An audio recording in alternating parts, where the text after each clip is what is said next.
अस्सलाम वालेकुम। Today we discuss action membrane potential. जैसे कि मैंने आपको लास्ट टॉपिक में पढ़ाया था, लास्ट टॉपिक में हमने पढ़ा था कि नर्व इम्पल्स जो है ये दो तरह की होती है। एक इसमें आता है रेस्टिंग मेम्ब्रेन पोटेंशियल और एक होता है इसमें एक्शन मेम्ब्रेन पोटेंशियल। तो रेस्टिंग मेम्ब्रेन पोटेंशियल की मैंने आपको फैक्टर्स पढ़ा दिए थे। आज हमने पढ़ना है एक्शन मेम्ब्रेन पोटेंशियल। अब उस दिन भी मैंने आपको बताया था कि जो एक्शन मेम्ब्रेन पोटेंशियल होता है इसको हम डिपोलराइज्ड स्टेट भी कहते हैं, ठीक है। इसके अलावा ये इसको action membrane potential is also known as AMP, मतलब एक्शन मेम्ब्रेन पोटेंशियल। अब इसमें मैंने आपको उस दिन बताया था कि एक्शन मेम्ब्रेन पोटेंशियल में क्या होता है, ये दरअसल एक मेम्ब्रेन के ऊपर हो रहा होता है, इसीलिए हम कहते हैं कि इसे मतलब एक्शन मेम्ब्रेन पोटेंशियल मतलब एक मेम्ब्रेन के ऊपर हो रहा है। तो यहाँ पे हमें दरअसल मेम्ब्रेन का बताना है, मेम्ब्रेन को डिस्कस करना है। अगर मेम्ब्रेन जो है इनसाइड मतलब अंदर वाली साइड से मेम्ब्रेन जो है वो ज्यादा पॉजिटिव हो जाती है। ये किसकी मेम्ब्रेन की बात कर रहे हैं? हम दरअसल न्यूरॉन की मेम्ब्रेन की बात कर रहे हैं कि जो न्यूरॉन होता है उसकी जो मेम्ब्रेन है अगर उसकी इनसाइड जो है वो मोर पॉजिटिव हो जाए और उसकी जो आउटसाइड है वो मोर नेगेटिव हो जाए, this condition is known as action membrane potential, ठीक है। अब यहाँ पे हमने पढ़ना है it happens when appropriate stimulus receive. ऐसा क्यों होता है और कब होता है? जब कोई स्टिमुलस रिसीव होता है, ठीक है। अब ये जो स्टिमुलस होता है इसको हम कहते हैं थ्रेशोल्ड और एडुकेट स्टिमुलस, ठीक है। अब बच्चे जब ये कोई स्टिमुलस रिसीव होता है तो स्टिमुलस के रिसीव होने से क्या होता है कि जो मेम्ब्रेन है, ठीक है, मेम्ब्रेन में जो आयंस होते हैं इनकी मूवमेंट स्टार्ट होती है। मूवमेंट की वजह से यहाँ पे इलेक्ट्रोकेमिकल चेंज आता है जिसकी वजह से जो इनसाइड है अगर वो ज्यादा पॉजिटिव हो जाती है और आउटसाइड जो ज्यादा नेगेटिव हो जाती है, इस कंडीशन को हम कहते हैं कि ये क्या हो रहा है, यहाँ पे एक्शन मेम्ब्रेन पोटेंशियल है, ठीक है। तो it happens when appropriate stimulus receive, और ये एप्रोप्रिएट स्टिमुलस जो है इसको हम कहते हैं थ्रेशोल्ड एडुकेट स्टिमुलस होता है, ठीक है। अब यहाँ पे वो कह रहे हैं this electrochemical change take place in small portion of neuron. ये मतलब न्यूरॉन की पूरी मेम्ब्रेन के ऊपर नहीं हो रहा था, उसके स्मॉल पोर्शन के ऊपर हमने इसे चेक करना है। और ये होता कितने सेकंड के लिए? मिली सेकंड्स के लिए होता है, ठीक है। मतलब 1 मिली सेकंड के लिए होता है, मतलब बहुत ही माइनर से बहुत सेकंड। आप देख लें मिली सेकंड बहुत कम टाइम है, तो मिली सेकंड्स के लिए प्रोसेस होता है, ठीक है। और उसमें क्या होता है अगर इनर साइड जब मोर पॉजिटिव हो जाए आउटर साइड मोर नेगेटिव हो जाए तो इसे हम कहेंगे एक्शन मेम्ब्रेन पोटेंशियल है। अब अच्छा यहाँ पे ये मैंने आपको बताया कि स्मॉल पोर्शन ऑफ न्यूरॉन पे ये होता है, ठीक है। जैसे यहाँ पे ये न्यूरॉन का स्ट्रक्चर बनाया है तो ये ज्यादातर मोस्टली कहाँ पे होता है? रेनवियर ऑफ नॉड्स, ठीक है, या फिर नॉड्स ऑफ रेनवियर जो है यहाँ पे होता है ये, ठीक है। अब नेक्स्ट हमें देखना है कि स्टिमुलस जो है वो कितने तरह का होता है। तो मैंने भी आपको बताया था ये जो स्टिमुलस रिसीव होता है जिसकी वजह से ये इलेक्ट्रोकेमिकल चेंजेस आते हैं, उस स्टिमुलस को हम कहते हैं एडुकेट स्टिमुलस। तो हमारे पास दो तरह के स्टिमुलस होते हैं, एक को हम कहते हैं एडुकेट स्टिमुलस और एक को हम कहते हैं इनएडुकेट स्टिमुलस। मैंने आपको भी बताया कि स्टिमुलस जो दो तरह के होते हैं, एक होता है एडुकेट स्टिमुलस और एक होता है इनएडुकेट स्टिमुलस, ठीक है। अब एडुकेट स्टिमुलस क्या होता है? Stimulus is capable to excite, मतलब इस तरह का स्टिमुलस जो आगे क्या करे, इलेक्ट्रोकेमिकल चेंज लेके आए, उस स्टिमुलस को हम कहते हैं कि कौन सा स्टिमुलस है? एडुकेट स्टिमुलस है। और अगर कोई स्टिमुलस जो है जो मतलब कैपेबल नहीं है कि वो एक्साइट करवा सके, मतलब वहां पे कोई इलेक्ट्रोकेमिकल चेंज ना आ सके, तो इस तरह के स्टिमुलस को हम कहते हैं ये क्या है? इनएडुकेट स्टिमुलस है, ठीक है। अब यहाँ पे बच्चे देखें हमने नर्व इम्पल्स जो है इसमें ये जो एक्शन मेम्ब्रेन पोटेंशियल है इसमें ये जो चेंज आता है इलेक्ट्रोकेमिकल चेंज आता है, इसमें कुछ फैक्टर्स हैं जिन फैक्टर्स का मतलब ये जो एक्शन मेम्ब्रेन पोटेंशियल को जो है इफेक्ट करते हैं, ठीक है।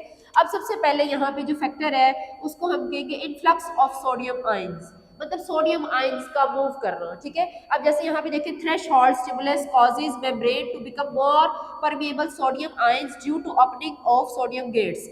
अब होता दरअसल यहाँ पे ये है कि ये जो सोडियम गेट्स हैं, ठीक है, ये सोडियम गेट्स ओपन होते हैं। सोडियम गेट्स के ओपन होने की वजह से क्या होता है, सोडियम जो है वो अंदर की तरफ मतलब मेम्ब्रेन जो है ये जैसे यहाँ पे देखिए ये मेम्ब्रेन है तो मेम्ब्रेन में अंदर की तरफ सोडियम आयंस जो है मूव करते हैं जिसकी वजह से क्या होता है इनर साइड जो होता है मोर पॉजिटिव हो जाती है, ठीक है। मतलब यहाँ पे देखिए influx of sodium ion bye diffusion, ये सोडियम आयंस जो है ये डिफ्यूज होंगे और डिफ्यूज होके भी और जब सोडियम गेट्स जो है वो ओपन हो रहे हैं तो वहां से भी ये सोडियम आयंस जो है मूव करके अंदर की तरफ आ जाते हैं जिसकी वजह से इनर साइड जो है मोर पॉजिटिव हो जाती है, ठीक है। तो यहाँ पे देखें इलेक्ट्रोकेमिकल या फिर इलेक्ट्रोपोटेंशियल चेंज आएगा या फिर इलेक्ट्रिकल पोटेंशियल चेंज आता है। अब वो क्या है?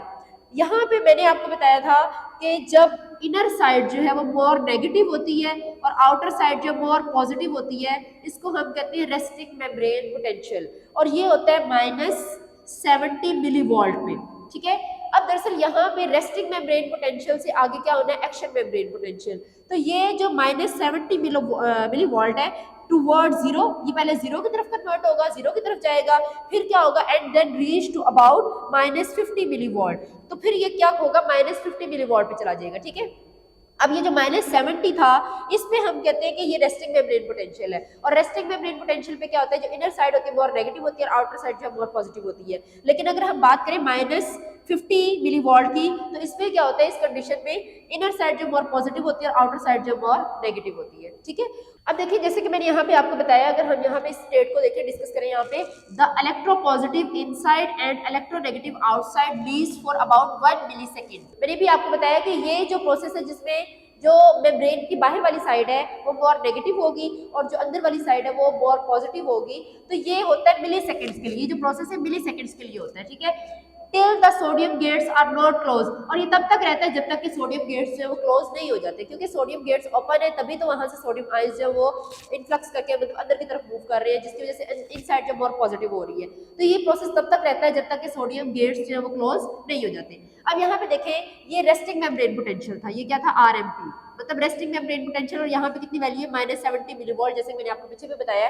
उसके बाद यहाँ पे थ्रेशहोल्ड आता है, मतलब एक स्टिमुलस आता है। स्टिमुलस की वजह से क्या हो रहा है कि ये जो रेस्टिंग मेम्ब्रेन पोटेंशियल है ये यहाँ से मूव करके चला गया ऊपर की तरफ, और यहाँ पे ये जो कंडीशन है यहाँ पे -50 मिलीवोल्ट है, और यहाँ पे देखिए पीक जो है बिल्कुल टॉप पे चली गई है। इसको हम कह रहे हैं यहाँ पे क्या हो रहा है, डीपोलराइजेशन। ठीक है, मतलब डीपोलराइज हो रहा है। तो मैंने आपको पहले ही बताया था, जब हमने एक्शन मेम्ब्रेन पोटेंशियल पढ़ा था, उसमें मैंने आपको स्टार्ट वाला पहला पॉइंट बताया था कि डीपोलराइजेशन होती है। मतलब यहाँ पे देखें आरएमपी है, रेस्टिंग स्टेज पे है, ये रेस्ट पे है। जैसे ही कोई स्टिमुलस आया उसने क्या किया, इसको डीपोलराइज कर दिया, ये टॉप पे ले गए, यहाँ पे वैल्यू जो है इसकी -50 मिलीवोल्ट है। अब यहाँ पे दोबारा से फिर क्या होती है, रीपोलराइजेशन होती है। रीपोलराइजेशन में क्या होता है, सोडियम गेट्स जो वो क्लोज हो जाते हैं, मतलब अब फर्दर सोडियम गेट्स मतलब फर्दर जो सोडियम आयंस है वो अंदर की तरफ मूव करके नहीं आएंगे। क्यों नहीं आएंगे, क्योंकि सोडियम गेट्स जो है वो क्लोज हो चुके होंगे। ठीक है, और यहाँ पे क्या होगा, पोटेशियम गेट्स जो है वो ओपन हो जाएंगे, मतलब यहाँ से सोडियम जो है वो अब अंदर की तरफ मूव करके नहीं आएगा। ठीक है, बल्कि क्या होगा, पोटेशियम गेट्स जो है वो ओपन होगी, पोटेशियम मूव करके बाहर की तरफ जा रहा है। ठीक है, ये मेम्ब्रेन के बाहर मतलब बाहर की तरफ आ रहा है, तो इसे हम कहते हैं रीपोलराइजेशन। दोबारा से रीपोलराइज हो रहा है, दोबारा से वो अपनी रेस्टिंग स्टेज पे वापस आ रहा है, ताकि -70 मिलीवोल्ट जो है उसको दोबारा से अटेन किया जा सके, दोबारा से वो रेस्ट की स्टेज पे जा सके। तो देखिए पहले रेस्ट की स्टेज से क्या हुआ, डीपोलराइज हुआ है, और डीपोलराइजेशन है जिसे हम कह रहे हैं एक्शन मेम्ब्रेन पोटेंशियल -50 मिलीवोल्ट, और यहाँ से दोबारा से खुद को मेंटेन कर रहा है, दोबारा से रेस्टिंग स्टेज पे आ रहा है, जिसे हम कहते हैं रीपोलराइजेशन। अब होता क्या है, अगर ये -70 मिलीवोल्ट से भी ज्यादा नीचे चला जाए, इस कंडीशन को हम कहते हैं हाइपर पोलराइजेशन। अगर हम यहाँ पे हाइपर पोलराइजेशन को देखें, there is a signal overshoot into a more negative potential than original RMP, मतलब ओरिजिनल आरएमपी की वैल्यू जो थी वो थी -70 मिलीवोल्ट, उससे भी ये वैल्यू जो है बहुत कम हो जाती है, मोर नेगेटिव हो जाती है। तो इस स्टेज को हम कहते हैं ये क्या है, हाइपर पोलराइजेशन है। इसकी रीजन क्या है, ये ऐसा क्यों हुआ है, तो slightly delay in closing of all potassium gate compare with the sodium gate. ये ऐसा इसलिए हुआ है क्योंकि जो पोटेशियम गेट्स है वो क्लोज नहीं हुए। ठीक है, जब पोटेशियम गेट्स जो है वो क्लोज हो जाएंगे तो फिर क्या होगा, ये रेस्टिंग स्टेज जो है हमारे पास आ जाएगी और इस स्टेज पे। लेकिन यहाँ पे क्या हुआ था कि मतलब टाइम के ऊपर, जिस टाइम पीरियड पे पोटेशियम गेट्स ने क्लोज होना था उसमें वो क्लोज नहीं हो सके, जिसकी वजह से क्या हुआ, मोर जो है हमारे पास पोटेशियम आयन बाहर की तरफ जा रहे हैं, जिसकी वजह से जो कंडीशन आती है उसे हम कहते हैं हाइपर पोलराइजेशन, मतलब इनर साइड जो मोर नेगेटिव होती जा रही है। ठीक है, उसके बाद हमारे पास हमने दोबारा से, अब देखिए ये हाइपर पोलराइजेशन हो गई है, मतलब -70 मिलीवोल्ट से भी ज्यादा नेगेटिव हो गया है। हमने इस कंडीशन को दोबारा से रेस्टिंग मेम्ब्रेन पोटेंशियल पे लेके आना है, तो इसे हम कहते हैं रिफ्रैक्टरी पीरियड। इस रिफ्रैक्टरी पीरियड में क्या होता है, जैसे कि मैंने आपको पहले भी बताया था कि यहाँ पे क्या होता है कि मतलब ये जो मेम्ब्रेन की इनर साइड है ये इन साइड है, ठीक है, और यहाँ पे हम बात करें तो ये है आउटसाइड। तो मेम्ब्रेन के अंदर वाली साइड से ज्यादा सोडियम आयंस को बाहर की तरफ फेंका जाता है और जो पोटेशियम आयन है उनको अंदर की तरफ लेके आया जाता है। ठीक है, अब देखिए मतलब इन साइड से, अंदर वाली साइड से 3 सोडियम आयंस बाहर की तरफ जा रहे हैं और सिर्फ 2 पोटेशियम आयंस जो अंदर की तरफ आ रहे हैं। इसका मतलब ये हुआ कि बाहर वाली साइड जो मोर पॉजिटिव हो जाएगी और जो इनर साइड है वो मोर नेगेटिव हो जाएगी। तो इस कंडीशन को हम कहते हैं यहाँ पे क्या होगा कि -70 मिलीवोल्ट जो इसको मेंटेन कर लिया जाएगा और हम कहेंगे दोबारा से हम किस स्टेज पे आ गए हैं, रेस्टिंग मेम्ब्रेन पोटेंशियल की तरफ आ गए हैं। तो ये बच्चे आज का हमारा टॉपिक है। ठीक है, ये बहुत इंपॉर्टेंट टॉपिक है और आप लोगों ने करना क्या यहाँ पे, ये देखिए हमने पहले पढ़ा था कि रेस्टिंग मेम्ब्रेन पोटेंशियल से हम गए हैं एक्शन मेम्ब्रेन पोटेंशियल की तरफ, फिर वहां से रिपोलराइजेशन है, फिर दोबारा वो रेस्टिंग, और अगर वो उससे भी नीचे चला जाता है तो उसे हम कहते हैं हाइपर पोलराइजेशन। और फिर दोबारा हाइपर पोलराइजेशन से क्या होता है, रिफ्रैक्टरी पीरियड के थ्रू वो दोबारा से अपनी रेस्टिंग मेम्ब्रेन पोटेंशियल को मेंटेन कर रहा है। ठीक है, तो ये हमारा एक छोटा सा टॉपिक था, लेकिन ये बहुत इंपॉर्टेंट है। अक्सर इसमें से रेस्टिंग मेम्ब्रेन पोटेंशियल या फिर एक्शन मेम्ब्रेन पोटेंशियल दोनों में से कोई एक लॉन्ग क्वेश्चन आ जाता है, या फिर पूरा कंप्लीट नोट दे दिया जाता है कि नर्व इम्पल्स जो इसके ऊपर नोट लिखे। ठीक है, तो आप लोगों ने करना क्या है, उस दिन मैंने आपको बताया था कि आप लोगों ने रेस्टिंग मेम्ब्रेन पोटेंशियल की असाइनमेंट बनानी है, और आज आपने बच्चे एक्शन मेम्ब्रेन पोटेंशियल जो इसकी असाइनमेंट बनानी है, और ये सारे फैक्टर्स जो है वो इनको एज इट इज आप याद कर सकते हैं। ठीक है, थैंक यू सो मच।